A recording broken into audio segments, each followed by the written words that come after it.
Chaque jour, un film pour entrer dans l'esprit de Noël, qu'il soit au cœur de l'histoire ou simplement en trame de fond. Il y en a pour tous les goûts.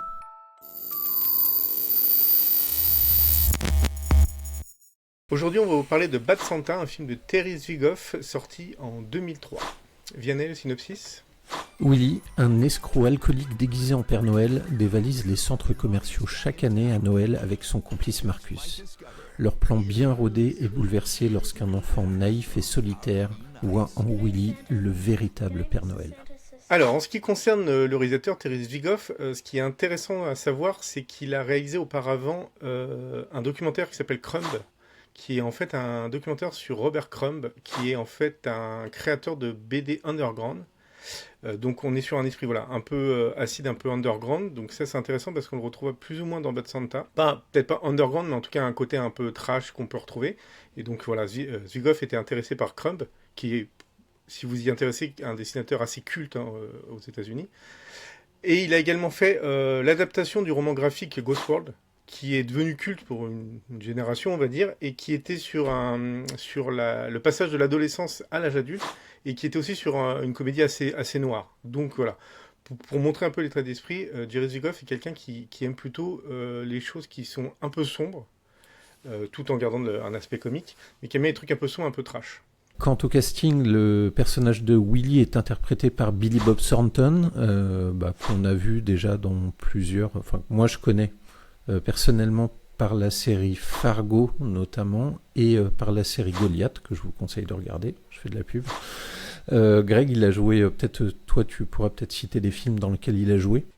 Je pourrais, mais là tout de suite j'en ai pas. J'ai un plan simple, on en a parlé. J'ai Sling Blade, mais en fait voilà, c'est des vieux films. Là, en premier lieu, j'ai des vieux films avec lui, donc, mais il a une grosse carrière. Il a été, comme on se disait, il a été pas mal remarqué donc dans les milieu des années 90 avec le film Sling Blade, parce qu'il était acteur, réalisateur et scénariste. Et il a été aussi connu, là c'est hors cinéma, mais il a été aussi connu puisqu'il a partagé la vie d'Angelina Jolie il y a bien une vingtaine d'années, je crois. Oui, c'est ça. Donc ça, c'est pour le rôle de Willy, donc qui joue le Père Noël alcoolique, totalement cynique, désabusé.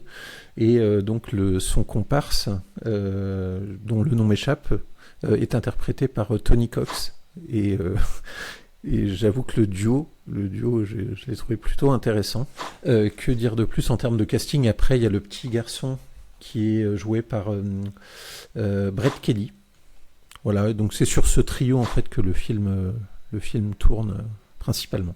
Juste pour faire le lien avec le petit enfant, j'ai trouvé ça sympa parce qu'il il a un physique un peu de petit angelot, un peu grassouillet. Mais du coup, il y a ce côté angelot est assez sympa puisque Billy Bob Thornton a quand même dans le film un côté un peu démoniaque, on va dire. Parce qu'en tout cas, il est totalement à l'opposé de ce qu'on peut s'imaginer dans la magie de Noël, puisqu'en gros, sans faire de spoil, dans les 2 premières minutes, vous le verrez vomir dans les poubelles et se pisser dessus. Donc on est quand même... voilà. Du coup, voilà, on est sur des personnages très, très marquants, puisque Billy Bob Thornton a un peu un côté trash, un peu... voilà. Enfin, c'est le côté un peu alcoolo, machin et tout. Et il est avec son comparse qui, lui, est un homme de petite taille. Et il y a cet enfant qui a une espèce de physique d'angelot un peu grassouillet. Donc voilà, les personnages physiquement, en tout cas, il y a quelque chose qui a été recherché pour le film. Oui, tout à fait, oui. Et oui, le rapport avec Noël, il est vite vu, hein, parce que l'histoire est basée sur des cambriolages, sur des casses qui sont faites tous les Noëls par les 2 personnages principaux. En fait, l'autre, c'est un rapport qui est en une opposition, en fait, du coup, parce que c'est un peu l'antithèse de Noël. Je pense qu'ils ont voulu faire une critique du côté économique, du côté superficiel de Noël. Donc on voit Noël, pas du meilleur côté, mais ça permet justement de faire pas mal de scènes assez drôles et de critiquer la chose. Mais en effet, voilà, Noël, c'est un gars qui essaie de faire le Père Noël, donc on est en plein dedans quand même. Alors pourquoi regarder, et surtout qui peut regarder ce film-là ? Alors je le dis tout de suite, c'est pas pour les enfants, même si on pourrait penser... vu qu'il y a la thématique de Noël que les enfants peuvent regarder, le film, comme le disait Greg par rapport au réalisateur, le film est très trash, il y a beaucoup d'humour noir, de cynisme, de scènes qu'on ne voit pas obligatoirement, mais qui sont très fortement suggérés.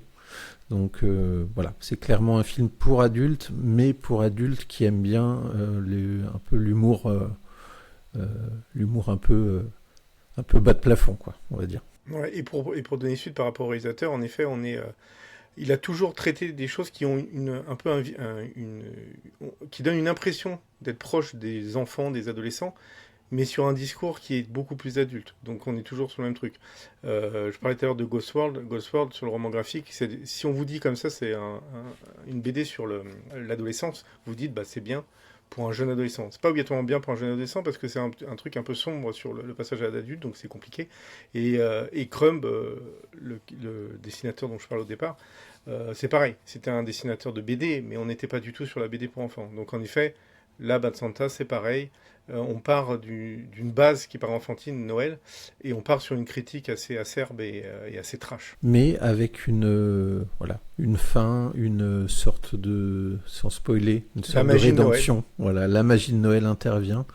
Mais le film, si vous aimez l'humour un peu trash et que la vulgarité ne vous fait pas peur, le film reste très très sympathique à regarder. Et du coup, en effet, on reste sur des thématiques Noël, dont celle qui revient très souvent et dont on a déjà parlé sur par exemple le Grinch et tout ça. On parle d'un personnage aigri, assez solitaire, qui est à l'opposé de Noël, qui n'aime pas Noël, qui se sert de Noël, et en fait, la magie, d'une certaine manière, va l'amener à faire une sorte de rédemption. Donc là, on est sur une thématique qu'on voit souvent, et on a aussi le côté rêve, je trouve, de Noël, par le biais de l'enfant, qui, lui, est persuadé que Bill Bob Thornton est le vrai Père Noël, et lui, il reste dans son imaginaire. Lui, il reste sur le Père Noël est gentil, c'est le Père Noël, donc je vais suivre le Père Noël, je vais aider le Père Noël. Donc il y a le côté très enfantin, qui est du coup un peu drôle, hein, mais qui reste justement sur les espérances d'un enfant, en fait, et sur la magie qu'il peut avoir en lui, en fait. Donc ça, c'est assez sympa. Dites-nous en commentaire ce que vous avez pensé du film Bad Santa, si vous l'avez vu. Vous pouvez également nous parler du film Bad Santa 2, que je pense nous n'avons pas vu. Enfin, moi je l'ai pas vu, je sais pas si moi vous non l'avez plus, vu. non, j'ai pas vu. Est-ce que ça vaut le coup de le regarder? Si vous l'avez vu, dites-le en commentaire. N'hésitez pas à liker la vidéo, ça nous fait plaisir. À vous abonner pour avoir les notifications des futures vidéos qu'on fera. Et puis, Greg, je te dis à demain pour un nouveau film. Salut!